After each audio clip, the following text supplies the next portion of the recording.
The exploration of human physical limits reveals a stunning biological diversity.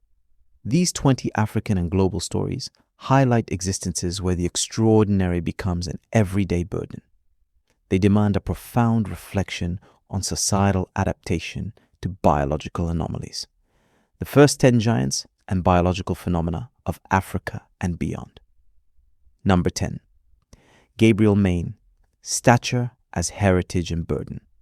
At 2.46 meters, Gabriel Main, a native of Mozambique, embodies the paradox of excessive stature, a greatness that, while remarkable, turns into an unbearable burden. His case, emblematic of the 1980s, reveals an era where extreme physical differences were often commercially exploited in traveling shows and circuses. Gabriel Main capitalized on his uniqueness to subsist, turning his 1988 Guinness record into a precarious livelihood. The analysis of his journey highlights the duality between global recognition and the physical fragility underlying gigantism. These exceptional growths are generally the result of severe endocrine imbalances, such as acromegaly, which impose massive constraints on the skeletal, cardiovascular, and articular systems. The price of his record height was paid by his increased medical vulnerability and the need for constant adaptation to the material world around him. As a historical figure of African gigantism, Gabriel Main leaves a complex legacy, that of a man who reached physical heights, but whose story reminds us that biological exception, even when recognized, is rarely synonymous with structural well-being or an easy life. His existence is a lesson on how humanity manages and perceives divergence from the anthropometric norm, often prioritizing spectacle over necessary support. Number 9. John Weru, The Art of Sacrificing Functionality. John Weru, a Kenyan, devoted over a quarter of a century to cultivating his nails, reaching lengths of more than 30 centimeters, transforming his hands from tools of labor into a living sculpture. This phenomenon is not merely an eccentricity, but an extreme demonstration of discipline and artistic sacrifice. From a sociological perspective, the maintenance of these nails demands a radical redefinition of all daily tasks. Every movement must be executed with a near ritual precision and slowness to preserve this achievement. John Weru voluntarily exchanged practical functionality for a unique and enduring form of bodily expression. The analysis of this practice reveals an iron discipline where inconvenience is integrated and ritualized, proving that perseverance can elevate the ordinary, keratin growth, to the status of a unique heritage. This life choice raises questions about the perception of body art and the acceptable limits of self-imposed modifications for identity. Weru challenges the convention that the body should primarily be an efficient tool. For him, it is a medium.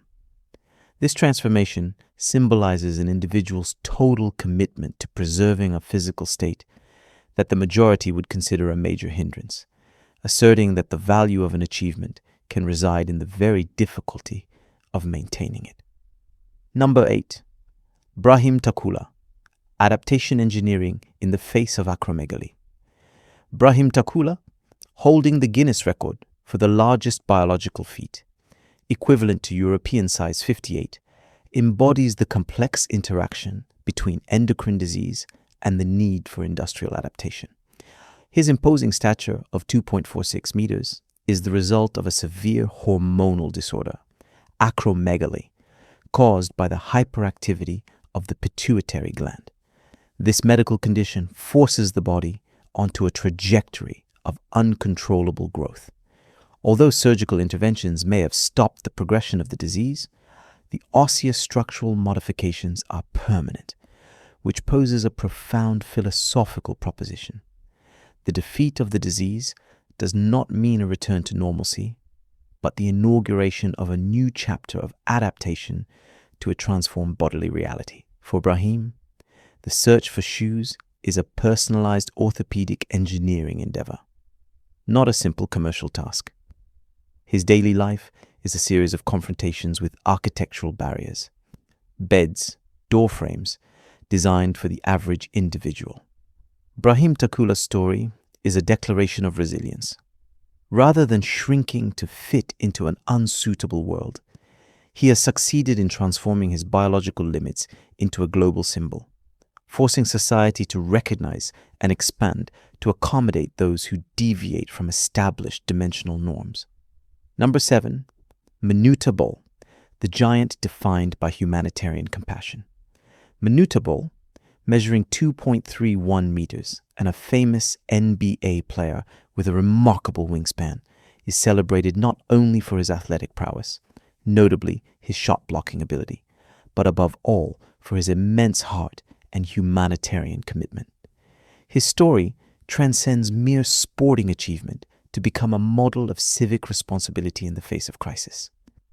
Hailing from Sudan, a conflict-ridden region, Manuta used his platform and wealth from his professional career to support his people.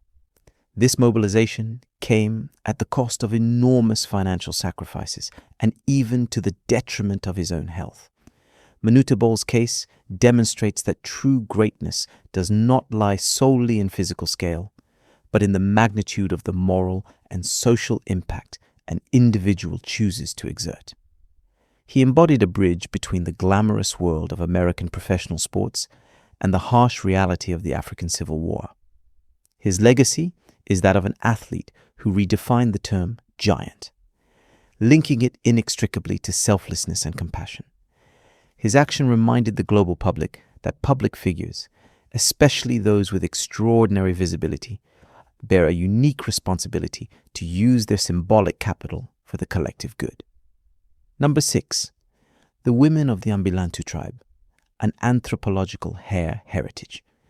The tradition of the Ambilantu tribe, women in Namibia, illustrates how hair can be elevated to the rank of living cultural heritage and social marker. Their hair, with a length reminiscent of the legend of Rapunzel, is not merely the product of favorable genetics, but the result of complex rituals involving herbal infusions and the application of red ochre.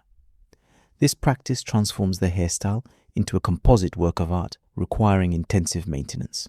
Anthropologically, each braid and each length symbolize the stages of maturity and the social status of the woman within the community. This hair, often extending to their heels despite the harsh desert climate, represents a cultural force against the elements. However, this tradition is under increasing pressure due to modernization and the acceleration of contemporary life. The progressive dilution of this ritual underscores the fragility of intangible heritage in the face of socio-economic evolution. The maintenance of this type of natural and ritual beauty demands an investment in time and resources that younger generations may find difficult to perpetuate, creating a sense of nostalgia for an era when identity was more closely linked to the performance and display of these visible rites of passage. Number 5, Abiodun Adagok, Big Nigger. The paradox of massive coordination.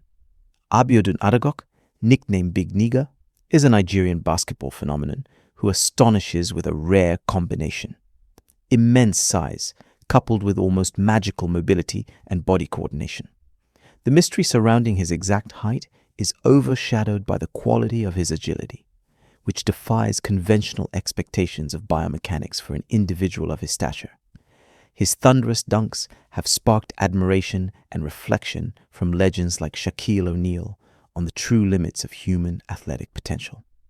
The analysis of his case highlights the raw potential of African genetic talent.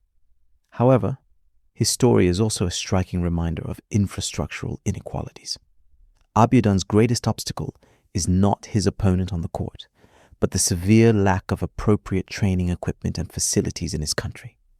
He is forced to develop his extraordinary skills, using tools and environments ill-suited to his exceptional physique. His journey symbolizes the struggle of athletes from developing countries who possess global talent but must overcome systemic barriers to realize their full potential.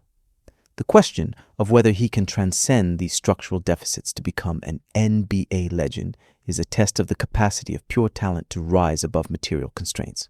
Number 4, Common Malawak, from traumatology to sporting resilience. At just 17 years old, Common Malawak, with his 2.18 meters of height and impressive wingspan, is more than a South Sudanese sporting phenomenon.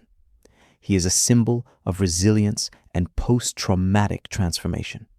His story is deeply rooted in the harsh reality of his home country, where he has succeeded in channeling a past marked by adversity into athletic strength and sharp tactical intelligence, particularly visible on the FIBA World Cup stage. His success demonstrates that talent does not solely come from genetics, but is strongly shaped by an indomitable desire to transcend adversity. Every step he takes on the court is not just a progression in his athletic journey, but a political statement and a symbol of national rebirth. Sport, in this context, becomes an escape route for individuals and a means for the nation to project an image of pride and potential onto the world stage.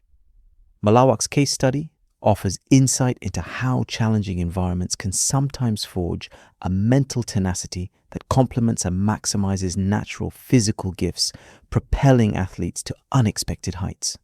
Number 3, Charles S. Gilley, the conflict between extreme biology and industrial design. Charles S. Gilley, from the Volulta region of Ghana, faces a tragedy that stems not from a disease, but from a fundamental incompatibility between his gigantic physique and the norms of the industrial world. His main problem lies in the inability to find appropriate shoes for his enormous feet, forcing him to walk daily on abrasive and burning surfaces. This lack of basic protection transforms every step into a painful battle, highlighting an ethical flaw in modern societal design, which disregards the needs of individuals at the extremes of the physical distribution curve. Charles's story, despite a reported bizarre birth following a 10-month pregnancy, focuses on an incredibly simple need: a protective covering. This narrative illustrates the fundamental dignity of being able to walk without pain. His case is a direct appeal to the industry to develop orthopedic engineering and custom production solutions, not as a luxury, but as a basic necessity to ensure the mobility and health of people with non-standard foot dimensions. Society's inability to provide this essential element testifies to the persistent challenges faced by those whose bodies defy standardization. Number 2, Sulin Ali Nashnus, between athletic glory and medical consequences. Sulin Ali Nashnus, a Libyan measuring 2.45 meters, made history not only as a basketball player, but also through his foray into cinema, notably in Federico Fellini's masterpiece, Satyricon. This career duality demonstrates an ability to exploit his extraordinary physique in very different fields. However, behind this success lay a medical tragedy, a pituitary tumor that caused his excessive growth, leading to permanent bodily damage. Nashnus's case is a classic example of pathological gigantism, where the brilliance of size and celebrity masks internal suffering and systemic complications. He is remembered as a true giant not only for his dimensions, but for the indelible mark he left on cultural history. His existence demonstrates that true greatness is not limited to measurements, but is measured by the impact one manages to exert despite the pain and challenges imposed by an extreme medical condition. His legacy is a poignant reminder of the coexistence of human excellence and biological vulnerability. Number 1, the challenge of biological balance. Joyce Ado represents a fascinating clinical and societal case where extreme bodily disproportion, due to a colossal tissue development in the chest area, fundamentally disrupts human biomechanics. From a medical perspective, this unregulated mass imposes an excessive structural load, critically shifting the center of gravity. The impact of this condition goes beyond mere aesthetic constraint. It is a source of constant physical danger. The total visual obstruction she describes, the inability to see immediate steps or obstacles, transforms simple locomotion into a calculated act of peril. Her hospitalization following a serious fall illustrates the inherent vulnerability when biological growth exceeds functional safety margins. Joyce Ado's story, although tinged with admirable resilience, forces the medical community and society to recognize the urgency of ergonomic adaptation and psychological support for those whose body has become, by nature, an obstacle. It raises an important ethical question. How can dignity and autonomy be preserved when the basic structures of the human body are compromised? And how can an overwhelming diagnosis be transformed into a declaration of personal confidence in the face of daily physiological risks? Her experience is a powerful testimony to the relentless efforts required to navigate an environment designed without consideration for such extreme bodily variations. Number 11. Moment of unforeseen cases. In Africa, Mario was known as the man with the largest nose in the world, a symbol of a rare singularity. Not far away lived Sarah, an African woman with incredible abilities. Her flexible body seemed to defy human laws. Together, they embodied the mysterious richness of the continent. These 10 journeys illustrate that extreme bodily diversity is a reality, both clinical and cultural. The adaptation of the individual and society to these biological anomalies remains an imperative of human dignity.